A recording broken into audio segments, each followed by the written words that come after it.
Oi pessoal, como vocês estão? Tudo bem? Espero que sim. Conteúdo novinho chegando para vocês. O tema da aula de hoje é cinética química. E o que nós vamos estudar em cinética química? A velocidade das reações e os fatores que podem influenciar nessa velocidade. No nosso dia a dia, existem infinitas reações químicas acontecendo, umas mais rápidas, outras mais lentas.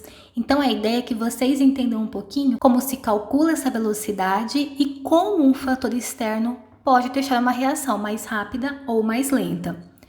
Para calcular a velocidade, nós temos uma fórmula. No caso, a velocidade média de uma reação química é simplesmente a divisão de variação de quantidade de uma substância em função do tempo. Essa substância pode ser um reagente, pode ser um produto, depende do exercício, mas a ideia é que em uma reação química, alguém vai aumentar e alguém vai diminuir. E dependendo de quanto aumentou ou quanto diminuiu, a gente consegue calcular essa velocidade em função do tempo. Vamos entender então como se calcula a velocidade média de uma reação química a partir de uma tabela como essa. Em primeiro lugar, nós temos duas informações relacionadas. A concentração do gás butano, aquele que é um gás de cozinha, em função do tempo. Como vocês podem ver, com o passar do tempo, a quantidade de gás butano está diminuindo. O que isso quer dizer? Que ele está sendo consumido. Se nós estamos queimando o gás butano, obviamente que vai diminuir a quantidade dele, porque ele está virando fumaça, que é gás carbônico, vapor d'água. Então, ele está virando substâncias novas, por isso que ele está diminuindo. E como vocês podem ver, o tempo está em horas, então toda essa mudança aconteceu após 5 horas de queima desse gás de cozinha. E qual é a velocidade que representa essa reação? Vamos fazer a conta? Eu deixei para vocês uma fórmula para calcular a velocidade e ela é super simples. Velocidade é igual.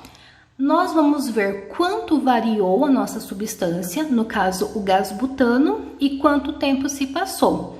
Vou começar vendo a nossa substância. Como vocês podem olhar aqui na tabelinha, é entre 0 e 5 horas. Então, o tempo 0 está aqui, o tempo 5 está aqui. Eu quero saber nesse intervalo quanto é a velocidade. Quando o tempo era 0, eu tinha essa concentração de gás butano. No tempo 5, a minha concentração está assim. Conseguem ver que diminuiu? Diminuiu quanto? Eu preciso dessa informação. Então, eu sei que velocidade é igual. A fórmula é uma divisão. Isso eu deixei para vocês. O valor que está em cima é quanto mudou a concentração. No caso, eu tenho a diferença entre 22,4 e 14,9. Aqui, eu sempre faço a minha conta em módulo. Eu não sei se vocês lembram o que é isso, mas aqui não vai ter velocidade negativa. A minha diferença, eu vou usar só o valor, sem o sinal. No caso, a diferença é o valor final. O símbolo de módulo é esse, tá? 14,9 menos o inicial, 22,4. E fecha o módulo. É só para dizer que o sinal eu não vou usar. E embaixo é a diferença de tempo. Quanto tempo se passou entre 0 e 5 horas? Eu faço a diferença, o tempo final menos o inicial. Aqui não precisa usar módulo, porque o tempo sempre vai ser uma variação positiva, não tem como a gente diminuir o tempo. O tempo sempre vai andar para o lado positivo. Agora, a concentração, a quantidade, eu sempre vou usar o módulo, sem o sinal negativo, caso a variação seja negativa. No caso aqui, velocidade é igual. Se eu fizer 14,9 menos 22,4 dá menos 7,5. Lembrando que eu estou usando um módulo, então eu vou usar só 7,5. E quanto é 5 menos 0? 5. Vou dividir 7,5 por 5. Isso dá 1,5. 1,5 o quê? Eu vou pegar tudo isso aqui na minha tabelinha e vou juntar. Mol por litro, que é o que eu já tinha. E como horas está embaixo, vai aqui junto com litro. Horas. Essa é a velocidade média da minha reação nas 5 primeiras horas. Então, recapitulando, o exercício vai fornecer para mim o tempo inicial e final. No caso aqui, 0 e 5, então eu uso aqui a minha tabela. Ó. Vamos supor que o exercício pedisse 1 e 4. O que eu ia fazer? Ao invés de usar esses números aqui, eu ia usar o valor que está com 1 e o valor que está com 4. Eu sempre vou usar o que o exercício pediu. Jogou na fórmula, a variação é sempre em módulo, essa aqui de cima. Dividiu, achou a velocidade. Pronto, a velocidade está calculada. Eu comentei com vocês no começo da aula que existem alguns fatores que podem deixar uma reação mais rápida ou mais lenta. E quais seriam esses fatores? Temperatura, concentração, superfície de contato e catalisador. Agora, a gente vai ver um pouquinho sobre como cada um deles atua em relação à velocidade. A temperatura influencia da seguinte maneira: quanto maior for a temperatura, mais rápida será a reação química. E eu coloquei 2 exemplos muito comuns e muito usados no dia a dia. E eu tenho certeza que vocês vão entender como a temperatura faz parte deles. Panela de pressão. Qual é a grande vantagem da panela de pressão em relação à panela comum? O tempo de cozimento. É impossível cozinhar um feijão sem a panela de pressão? Não. Mas, se eu tô com pressa, eu vou recorrer a quem? A panela de pressão. E por que ela cozinha mais rápido do que a panela comum? Porque dentro da panela de pressão, a temperatura é maior. E se a temperatura é maior, a reação vai ser mais rápida. O oposto disso também acontece. Se a temperatura alta deixa as reações rápidas, quanto menor for a temperatura, mais lenta fica uma reação química. Eu posso usar isso a meu favor também, por exemplo, o congelador. Se eu quero comprar uma carne para usar semana que vem, eu vou guardar ela onde? No congelador. Porque diminuindo a temperatura, eu diminuo a velocidade de deterioração dessa carne. Então, ela consegue durar por mais tempo no congelador.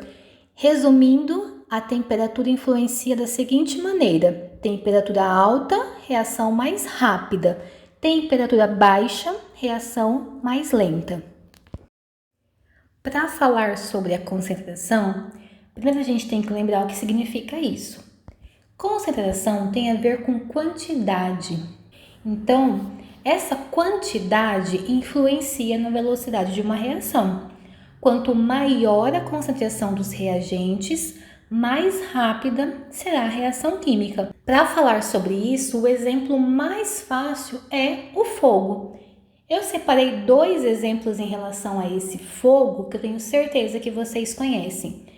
O primeiro é aquela cena clássica da pessoa que vai fazer um churrasco e fica soprando o fogo, ou abanando, ou se ela for um pouquinho mais preguiçosa, ela coloca até um ventilador para dar uma soprada nesse fogo. Por que as pessoas jogam ar no fogo para acender a churrasqueira? Isso tem a ver com a concentração de oxigênio. O fogo é alimentado por oxigênio. Então, quanto mais oxigênio eu jogo nessa queima, mais rápido ela vai acontecer. Se eu quero iniciar a queima do carvão ou da lenha, eu injeto bastante oxigênio para essa reação acontecer mais rapidamente no início.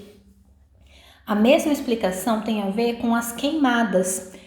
Tenta imaginar aquela região aberta ali no Pantanal que todo ano sai no jornal por conta das queimadas.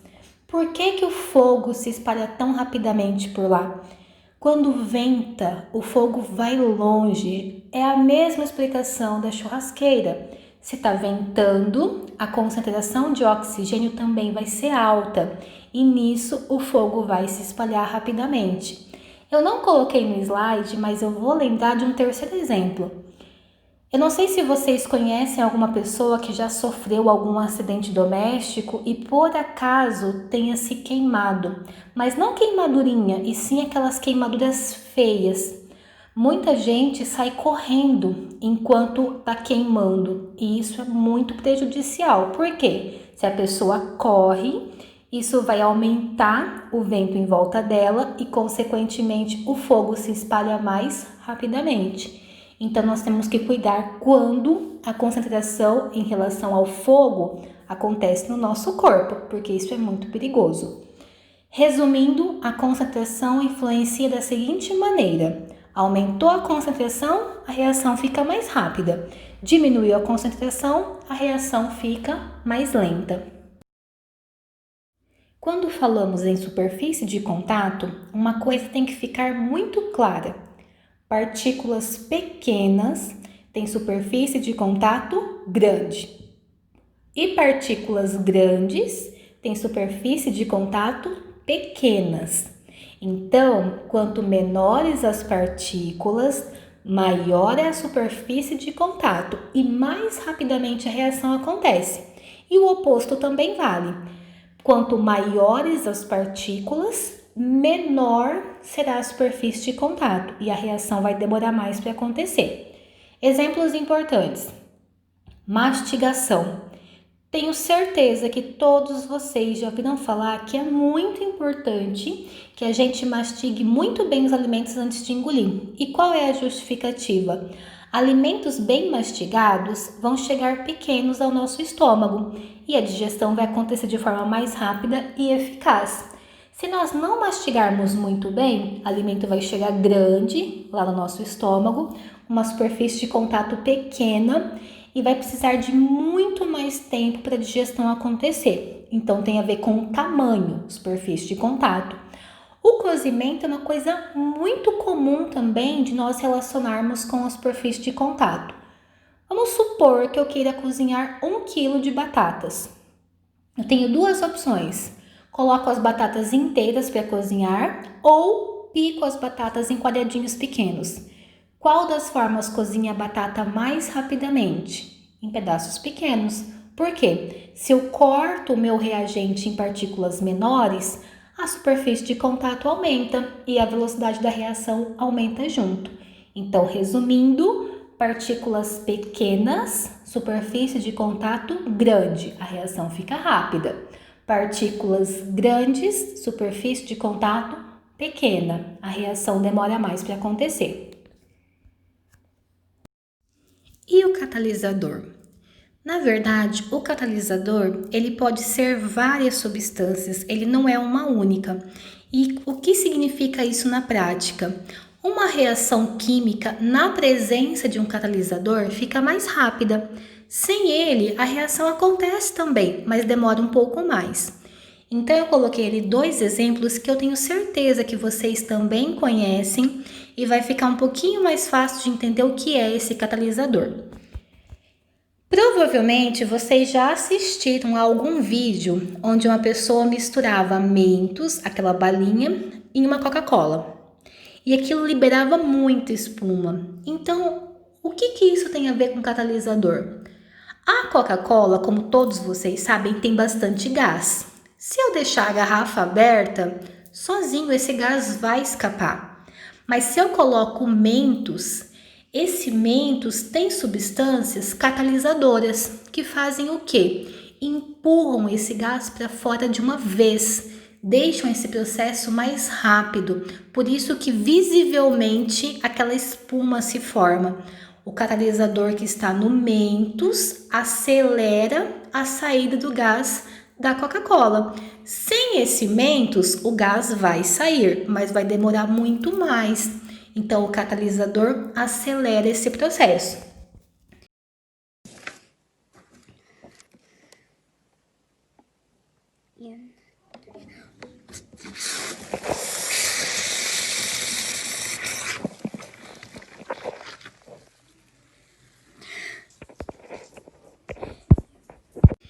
Outro exemplo muito comum no dia a dia é a água oxigenada. O que é essa água oxigenada?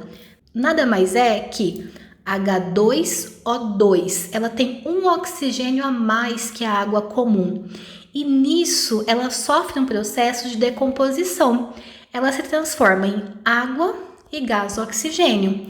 Visivelmente, não tem como acompanhar esse processo se eu simplesmente deixar a embalagem aberta. Agora, se nós colocarmos essa mesma substância em cima de um machucado, o que vai acontecer?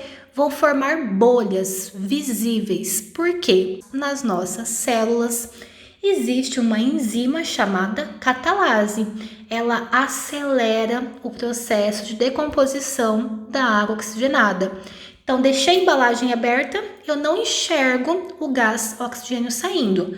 Coloquei em cima de uma ferida onde tem um catalisador, no caso as nossas células têm esse catalisador, eu consigo ver o oxigênio sendo formado e saindo, porque o catalisador deixa o processo mais rápido. Vamos lá? A gente vai precisar de água oxigenada, um pedaço de fígado cru, um pedacinho de fígado cozido e alguns feijões. A gente pegou metade deles torrados e metade cru. A gente dividiu as sementes do feijão no meio, de forma que a face externa ficasse voltada para baixo. Não se esqueça de dividir os feijões torrados dos crus. É só pingar uma gotinha de água oxigenada em cada parte e esperar a magia acontecer.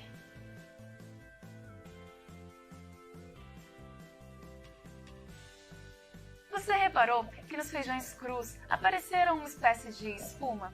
Por que será que isso aconteceu? Por que nos feijões torrados isso não aconteceu? Agora a gente vai usar o nosso fígado cru, também com água oxigenada.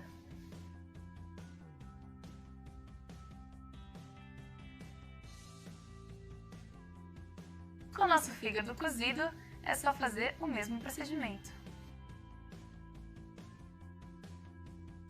As espumas que apareceram nos feijões cru e também no fígado cru vieram do mesmo processo? O que será que aconteceu nesses dois experimentos com água oxigenada? Que tipo de reação foi essa? Mas por que será que no fígado cozido essa reação não aconteceu? Com todos esses experimentos, qual a relação a gente pode fazer com aquela experiência do ovo pelado? Você já colocou água oxigenada em algum machucado? Será que isso tem a ver com a nossa experiência? Nós fizemos os nossos experimentos com feijões e com fígado. Resumindo, catalisadores são substâncias químicas que aceleram a velocidade de uma reação. Não é uma substância só, são diversas substâncias que têm o papel de deixar uma reação mais rápida. Então, essa foi a nossa aula de hoje. Espero que vocês tenham gostado, que vocês tenham entendido o conteúdo. Façam os exercícios, copiem tudo no caderno e se tiverem alguma pergunta, já sabem onde me encontrar, né? Tchau, tchau e até a próxima!